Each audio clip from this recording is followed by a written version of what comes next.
as well. So it's open up to you for that.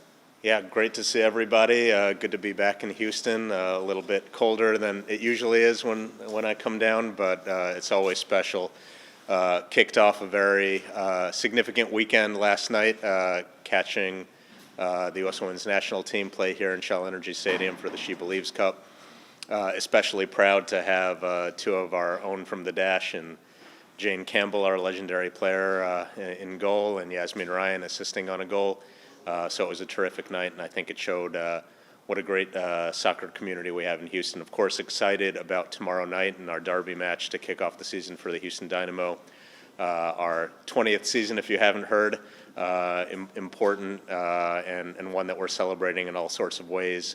Very proud of the new players that we've brought in and very optimistic for the season ahead, coming off two very strong seasons with consecutive playoff appearances, highlighted by a Western Conference Final and a U.S. Open Cup Championship in 2023, a points record for us in 2024, and want to just continue it. So with that, happy to open it up for questions. Okay. Herman, start with you over there. Yes, sir. Herman Benitez with Deportes USA. Just speak on the feeling of seeing two of your players have an impact on the national team last night. You know, an assist on a young star, and then Jane Campbell, a solid veteran. Just speak on the pride, or what do you feel when you see your players on the pitch in your home stadium have an impact on the national team? Yeah, it's pride on so many levels. First, set aside any connection I have to this organization, to the Dash. As an American, as a U.S. soccer fan, it's great to see our women's national team here in Houston putting on the performance that they did yesterday. And then you layer on top of that the fact that you have our club legend in Jane Campbell starting as goalkeeper last night, extraordinarily well-deserved and a great showing by her. And then our new addition in Yasmin Ryan, one of many new additions that we've made on the Dash to upgrade our roster, led by our new head of soccer in Angela and our new head coach in Fabrice. It's great to start seeing those results from them, and makes me really look forward to the year ahead for the Dash. And then on the Dynamo side, what are your objectives or goals for this season? You mentioned the continuous improvements in the past 2 years, how the club has reached the playoffs, but what is the stage or the checkpoint you're trying to get to as an organization on year 3? Yeah, and I've said this from the get-go. It's consistently competing for championships. Nobody is able to win, with rare exceptions, year after year. Nobody wins every year. If you look at the 30-year history of the league, what I just addressed the players actually before coming out here, and I think this is an old saying, but one that's relevant for our club. You know, once is an accident, twice is a coincidence, 3 times is a pattern. And I think we're trying to develop a pattern of sustained success here. Great communications with a quick question here. How optimistic are you about the 2025 season? We are very optimistic here, but what does it hear from you, sir? With respect to the Dynamo and the yeah, again, very optimistic. Celebrating a significant anniversary for the 20th season for the Dynamo. Again, having the eyes of the state at the very least on us tomorrow in our Texas derby, and then the eyes of the nation, if not the world, quickly thereafter hosting Inter Miami the following week, and looking forward to seeing this really well-built squad by Pat Onstad and Asher Mendelson get out there tomorrow and deliver a great season. Similarly on the Dash, very proud of the off-season roster build, the changes that we've made at the front office, and gives me great optimism, starting with yesterday's performance by some key members in Jane and Yasmin, that we can really give some momentum going into the season. On the topic of the Dash, there's a report that the club is on the market. Are you just looking for minority investors, or are you looking to sell the club outright? I would say we've initiated a strategic process to assess all alternatives. What is no secret in the NWSL is that there has been significant escalation in club values and significant interest in investing into the league. And so we, as ownership, have received numerous inbounds, and we wanted to, rather than continue to receive all of these ad hoc proposals. We wanted to bring order to the process and see what the market would reflect. So there's no set determination as to what that will yield, but we wanted to create an orderly process rather than just random outreach occurring really week after week. Does a possibility exist that Houston could lose the dash? I don't see any situation where that would occur. Yeah, look, frankly speaking, there's not a relocation rule at the league level. Do you have a timeline for getting that done, or is it just as you go? Yeah, it's very early days. These things always take longer than one would think, and just the nuts and bolts of executing non-disclosure agreements with interested parties and the like. So it's super early days, and I don't have a concrete timeline. Involved with the other one? Yeah, when it pertains to the Houston Dynamo and all the roster changes that you guys have done, how content are you guys with the team you guys have to compete for the season and going forward? Is the window still open to possibly sign another big name?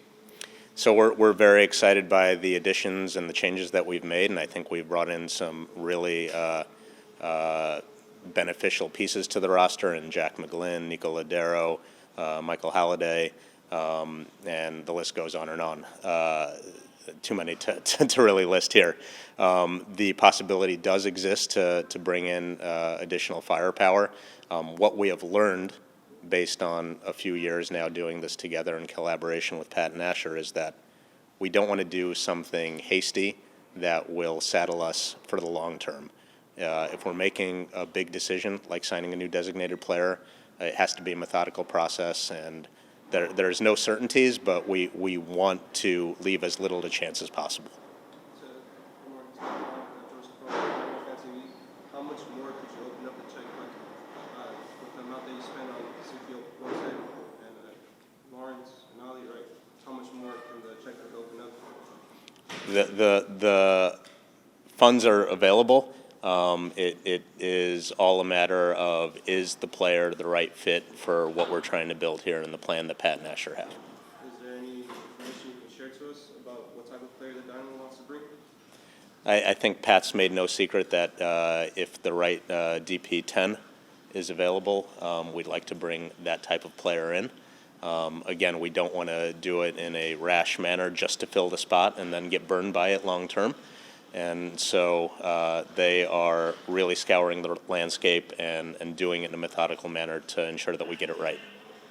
Last for me, the World Cup next year, is there any changes going to happen at the training facility to have those national teams train at HSP?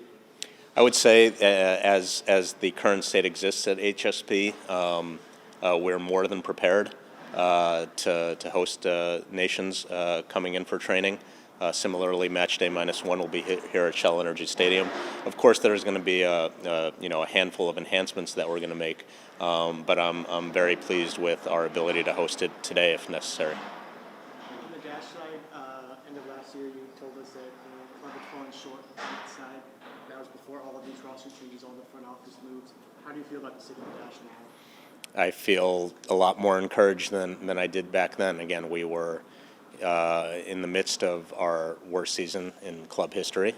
We had moved on from our general manager at that point in time, and we're dealing with moving on with our head coach. And since that time, and I think the last time we spoke, I was preparing to conduct general manager interviews, and I'm very, very pleased with the outcome and bringing Angela in that position. And again, through that process, then bringing in Fabrice and seeing the level of talent that we've brought in this offseason, again, with the likes of Yasmin, with Delaney, and many, many others. I think the club is in a much better state than we were at the start of last year, let alone at the end of last year. When you took over the Dynamo a few years ago now, is this kind of where your vision to be at coming into the 20th season from an ownership standpoint and where the team is now? Well, I'm proud that we have made back-to-back playoff appearances, that we've won a trophy, that we've made enhancements around the stadium. But I think, and this is a guiding principle for all of us at the organization, we're never fully satisfied. And so our ultimate goal is to win an MLS Cup, to have the stadium packed, on a consistent basis and to give our fans a great experience. And I think that we're progressing towards all of those goals, but until we're firing on all cylinders, I'll never be fully satisfied. Couple more? What's it mean to have Messi in the building here in a couple of weeks, or next weekend, I should say, you know, considering that he wasn't here last season with Inter Miami? It's a huge opportunity. Again, the eyes of the world are going to be on our club and on our city. And so I think for many uninitiated, they will see the Dynamo brand of football. And I think that we have proven that we can go toe-to-toe with any club. I think we will also have a lot of people in the building who have never experienced Shell Energy Stadium, and the atmosphere and the experience that they can have in Shell Energy Stadium is one that they will take away and hopefully keep coming back. With the roster moves and opening up the checkbook, could you talk a little bit about your willingness to support Pat and Angela as they make these player transitions and your willingness to invest in the team on the field? The willingness is always there. It's a collaborative process. I don't go much beyond setting the budget and asking a few soccer novice questions and leave it to them to present the justification for why to bring in a certain player. I think that they've both done a terrific job in doing that, and our relationship is really good, and they have my unequivocal support. Is the club doing okay financially? We've seen the departure of a high salary player in Hector Herrera, the selling off of players like Roca Rasquilla, now Mikael, and we also heard of some staff layoffs in the offseason. Just wondering if you can give us an update on the financial status of the club. The financial status of the club is sound, and all of those roster decisions that you list had nothing to do with the financial state of the club. We're grateful for the 2.5 years that we had from Hector and the results that he helped deliver. At a certain time, you have to make decisions as to where you want the future of your club to be and what a given player, Hector or not Hector's contribution will be, and how that's balanced against the rest of the roster build. In terms of Coco, this is somebody who had ambitions to move on to other leagues, and we wanted to honor that. And similarly with Mikael, with the type of negotiation that is underway, we wanted to advance him to another league, and I think that sends a few messages. I think that sends that we are the type of club that can develop players and move them on to other leagues. And for clubs that we are in the global marketplace communicating with, they can see that we are an outpost to facilitate a move that can benefit them longer term. So it has nothing to do with the underlying financials of the club. It has everything to do with sporting decisions, honoring some of our players' wishes, and putting the best club together that we can field. Last question here. Anyone want it? Can you just briefly talk about the impact that Howard has had in the ownership group and kind of how much does he talk to you in regards to maybe player signings and insights? It's nice to have a real soccer mind within ownership, somebody who speaks the language of a Pat or an Angela, and so his participation as an owner has been invaluable. We speak incredibly frequently, text all the time, talking about roster decisions. In the hiring of Angela and Fabrice, Tim was right there in every step of the interview process, again, giving us a perspective that we were lacking in terms of that depth of soccer knowledge.